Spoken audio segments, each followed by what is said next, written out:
Hello IG Garage family, is your scanner showing the P2120 code? This code means there is a problem with the throttle, pedal position sensor, or switch D circuit. If you ignore this issue, your vehicle may experience poor throttle response, reduced engine power, or even enter limp mode. P2120 stands for throttle, pedal position sensor, switch D circuit malfunction. In simple terms, the ECU has detected an abnormal signal from the accelerator pedal position sensor circuit D or throttle position sensor system. This system monitors accelerator pedal movement and throttle position to control engine power and throttle response electronically. Common symptoms include check engine light on, delayed acceleration, reduced engine power, rough idle, poor throttle response, and sometimes engine stalling.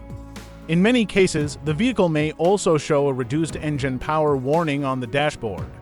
Now the most important part, component and sensor locations.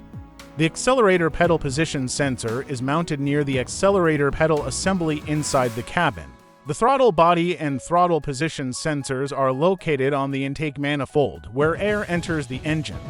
The wiring harness connects these components to the ECU and is exposed to heat, dust, moisture, and vibration. For quick diagnosis, start by checking throttle and pedal position sensor data using an obd2 scanner. Then inspect the pedal sensor connector and throttle body connector for loose wiring, corrosion, or damaged pins. Check for broken wires, poor grounding, or voltage supply issues in the sensor circuit. Also inspect the throttle body for carbon buildup that may affect throttle movement. If the sensor signal remains faulty, the accelerator pedal sensor or throttle body assembly may need replacement. Finally, repair any wiring issues, clean the throttle body if required, replace faulty sensors or components if necessary, clear the code, and complete a proper road test. Fixing P2120 on time will restore proper throttle response, smooth acceleration, and reliable engine performance.